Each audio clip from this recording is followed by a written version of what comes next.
All aboard your tech and games caboose. We have Apple with some AirPods they've released, as well as some iMac versions. So a lot of cool tech stuff going on. So let's do an Apple episode.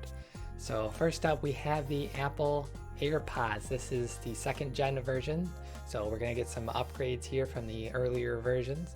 More magical than ever. So just like magic, we get to hear some wireless music with no headphone jacks and iPhones. So they pair pretty well, you could say. So wireless to the fullest, we get some awesome automatic on, always connected, so that is good. There's some sensors as well, so they'll be doing some stuff with that. They also have Siri, so you'll be able to call people, play music, turn up volume, and ask questions, because that's what Siri does. So awesome Siri integration. And then performance-wise, we get to see 2x faster when switching devices, so better connections, which is good, as well as 1.5 times faster connection time for phone calls. So that could also be pretty good, something you may not have noticed, but it could be even faster. And then the H1 chip also drives a voice-enabled Siri, which we just mentioned, up to 30% lower gaming latency. So if you've noticed that small little bit of latency, you won't notice it. You'll notice it 30% less when gaming and listening to audio. So interesting that they mentioned that. And then you can play games, music, obviously, wireless earbuds. Here they are up. Here's a really close-up shot of them. There's some sensors. There's some external microphones to do some audio noise cancellation, but pretty cool stuff. And then here's a couple of features. Optical sensors and motion accelerometers work together to automatically control the audio experience. So it can tell when you set them down and they're not in your ears. It can basically also, again, produce some external audio as well when you're speaking to make the microphone pick up your voice better and people to be able to hear you better. So that's always good to see and stuff like this. So awesome. And then there's some double tap features where you can skip forward and some quick commands like that. So pretty good. Lay it down and charge it up. So that's where we get into the kind of battery life in two different versions that we're going to see. The earbuds are the same, but the case is a little different. So you're going to get 24 hours of battery life, and the earbuds themselves will be able to play audio for 5 hours. This is at a 50% setting, and you'll be able to listen to music for 5 hours or talk time for 3 hours, so a little bit less there. And then the case will get you up to the 24 hours because the case that you put them in will charge them as well as have extra battery, obviously. And you'll get 3 hours of listening time for just a quick 15-minute charge. So you put them in for 15 minutes, you pull them back out, and you're listening to music again if you ran through your full 5 hours. So it's probably between 30 to 40 minutes for like a full charge, since 15 minutes gets you around 60%, usually quicker charging at the beginning for most things. And then here's the charging case that you can put them into, which gets us into some pricing for these. So there's two case models, a wireless case where you can just put it on a wireless charging pad, or you'd have to connect it with the little bit cheaper version. So they're going to start at $160 for these AirPods 2 second gen basically, and then extra $40 for the wireless functionality if you just want to set your case down really quick and you have a lot of wireless chargers. That will be, I guess, worth it if you're paying $160 for earbuds in the first place. And if you decide later you want the wireless functionality, it's going to cost you $80 instead of the $40 jump from the original purchase. So I guess you would have to sell your case that you're not using anymore for like $40 on eBay, whatever they're going for.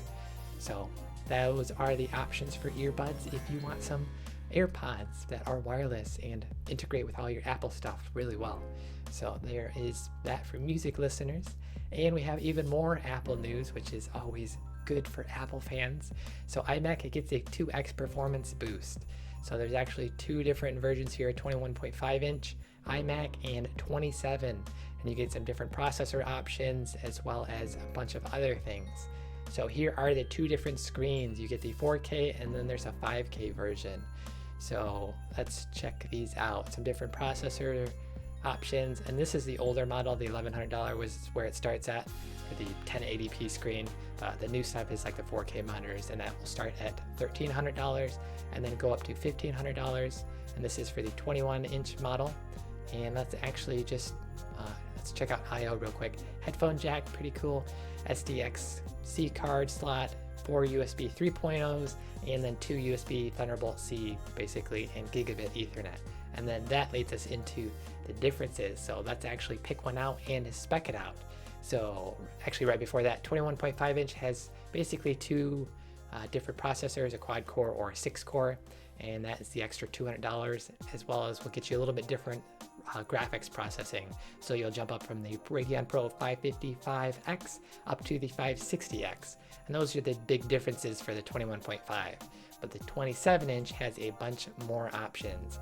You'll start off with a 5K display, and you'll have a 6-core processor with different varying speeds, as well as an option to upgrade to an 8-core or an i9 Gen 9 processor, which we'll actually check out here in just a second, and let's do that. So let's select this $2,300 model, 27-inch 5K display iMac. So we are getting, it looks like, up to 32 gigs of RAM. We'll go over that in a second, and it's going to up to different RAM processors. But basically, we can select for another $400. We can upgrade it to the i9, which is most likely an i9 9900K, which is around $530 just to buy outright. So an extra $400 for that. Let's select that because we definitely want to do that. And then it starts off with 8 gigs of 2666 memory, and we'll go with 32. We're not doing too much video editing, but 32 helps. Gaming, you can get away with 16 nowadays, and for a couple of years you'll probably be okay with 16, but a little bit of future proofing, that sounds good. And then it also comes with a Radeon Pro 580X with 8 gigs of VRAM, so that's pretty decent. And then you can upgrade for another $450 for the Radeon Pro Vega 48. So we'll definitely going to be doing that one as well, probably. And the other versions come with 1 terabyte Fusion Drive. This one automatically ups you to a 2 terabyte Fusion Drive, but we want a little bit faster speed, so let's pick the 512 gig SSD storage. That's pretty good. You can upgrade it higher, but a lot of people have external storage and higher drive storage options out there. And then these iMacs will come with the Magic Mouse 2. You can upgrade the different versions for whatever you want to. And then it comes with a Magic Keyboard, it looks like, as well, or that's available. I'm pretty sure it comes with it. And you can get options for software, so Final Cut Pro for some video editing, and then some Logic Pro for music, and that options are there. Some trade-in values you can do, and I think there's some Apple Care that you can also add on if you damage it or the screen gets damaged, and different stuff like that could happen. So iMac can get a little bit expensive, $3,849, but if you're looking at a 5K premium style display, something from Apple, you're looking at a $1,000 monitor in the first place. So then you're paying about $2,850 for the computer and everything else, with the form factor all built into the monitor. So that obviously is going to cost more than a regular gaming desktop that you could build for $1,000 to $1,500. But that is also the benefit of the Apple ecosystem. Lots of things will integrate with your iPhone and your AirPods and everything else if you're into the Apple space. So this could become worth it to you for $3,850 if you want the near top of the line specs and everything else. And just for comparison, for the Radeon Pro Vega 48, this is just from a Tech Power Up, slightly relative performance we're going to see relative to a GTX 1060, which is around $200, or a $280 1660 Ti, which is new, just came out last month. But then you're going to have to, obviously, that's a large graphics card that you would have to shrink down into a less performance size. So you're paying a little bit more, but you're getting the Apple ecosystem again. So you can add that to bag if you're going to finish your checkout, and order it today. Delivers on the 2nd or the 4th of April. So you'll get pretty quick shipping times, a week or two or so for that. And that's your Apple episode and how to order an iMac all rolled into one. So pretty cool stuff there. Some other little tidbits we have. There's a power cord. It looks like there's a Kensington lock I just saw mentioned. So a lot of cool stuff from Apple, from wireless earbuds if you like that, and some now even faster performing iMacs, which is up to 2 times performance, which gets pretty quick. I believe there was a couple of benchmarks that they actually had somewhere around here. So they had a 2.1 times faster, I believe, for the 27-inch version.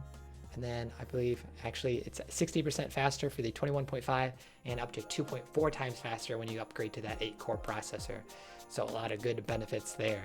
And then the display is up to 500 nits of brightness. So it gets a pretty bright, medium to bright display. So not top of the line in brightness, but good stuff there. So with that, we will have another episode tomorrow at 1 p.m. Pacific with some more tech and game news. And with that, we will be signing out. Pew pew pew pew pew pew pew.